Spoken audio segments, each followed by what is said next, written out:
중동 호르무즈 해협을 지나던 우리 국적의 운반선이 이란 혁명수비대에 납포됐습니다. 외교부는 이란 대사를 초치해 강력 항의했고 아덴만 여명작전에 투입됐던 청해부대가 현지로 급파돼 대응에 나섰습니다. 먼저 최진만 기자입니다. 한국 국적 화학 운반선 한국 케미오가 이란 혁명 수비대에 납포된 건 현지 시간 4일 오전 10시쯤. 사우디아라비아 주바이를 출발한 한국 케미오는 목적지인 푸자이라로 도착하기 전 오만만 인근 호르무즈 해협에서 납포됐습니다. 선박은 현재 이란 반다르 아바스항에 입항한 것으로 추정됩니다. 납포 당시 선박에는 한국 선원 5명을 포함해 미얀마인 11명, 인도네시아인 2명, 베트남인 2명 등 모두 20명이 타고 있었습니다. 우리 외교부는 샤베스타리 주한 이란 대사를 서울 외교부 청사로 초치해 강력 항의하고 최대한 빨리 선박 억류를 해제할 것을 요구했습니다.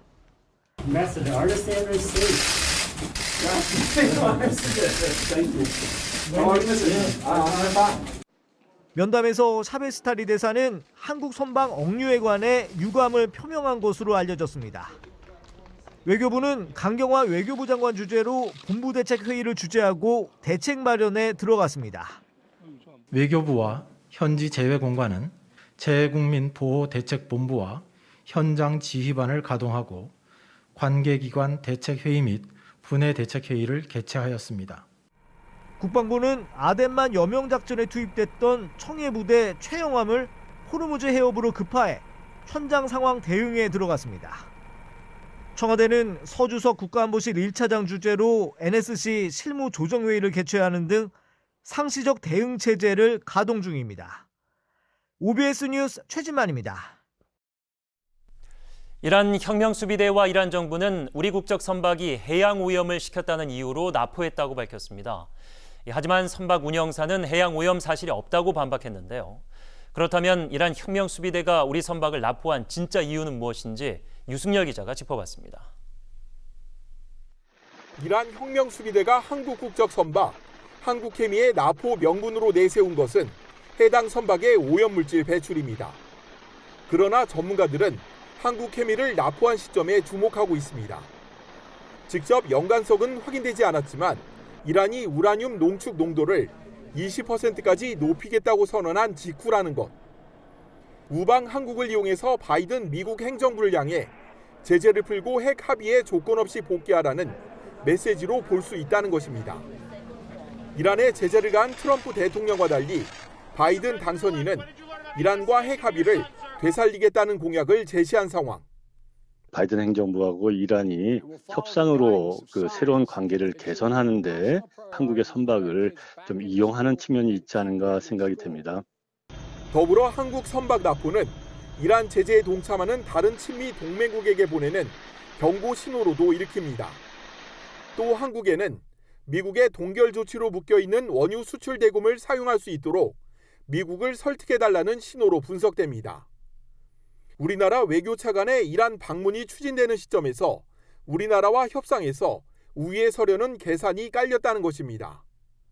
미국의 제재로 이란의 외환안이 심각한 가운데 우리나라 은행 2곳에는 이란의 원유 수출 대금 7조 6천억 원 상당이 예치된 상태입니다. 이런 가운데 미국 국무부는 이란의 한국 선박 납포는 국제사회의 제재 압력 완화를 얻어내려는 명백한 시도라며 즉시 선박 억류를 해제하라고 촉구했습니다. OBS 뉴스 유승열입니다. 이란의 우리 선박 납포는 사전에 준비한 듯한 정황이 곳곳에서 포착되고 있습니다.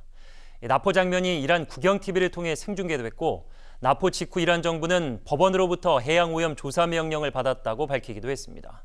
이동민 기자입니다. 이란 국영TV가 공개한 납포 장면. 이란 해군 함정들이 우리 선박을 소몰이 하듯 한쪽 방향으로 몰아갑니다. 그런데 촬영 장면 대부분이 현장의 긴박감보다는 마치 해군용 홍보 영상을 찍는 듯한 분위기를 자아냅니다. 현장에 나온 헬리콥터에서 찍고 있는 것인데 납포 장면을 촬영하려고 방송사 카메라까지 동원한 셈입니다. 이란은 이 장면을 자국 뉴스에 그대로 내보냈습니다. توقیف یک شناور نفتکش با پرچم کره جنوبی در آبهای خلیج فارس به علت نقض شیوه‌نامه‌های زیست محیطی این نفتکش برای رسیدگی به تخلف به یکی از بنادر ایران هدایت شده است. 납포한 뒤 자국 항구로 끌고 오는 전 과정을 이처럼 생중계하듯 생생하게 보도하는 경우는 매우 드문 일입니다.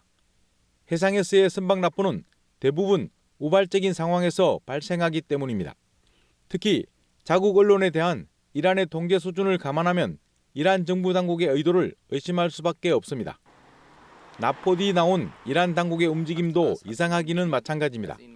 이란 외무부는 해양오염에 대해 조사하라는 법원의 명령에 따른 것이라고 밝혔는데 결국 사법 절차까지 사전에 준비했다는 뜻이 됩니다. 우리 측 선사 관계자는 해양오염 사고가 발생하면 통상 현장에서 곧바로 점검을 채취하고 방제 작업을 벌이지만 이번에는 이런 일 없이 곧바로 납포해 갔다고 설명했습니다. OBS 뉴스 이동민입니다.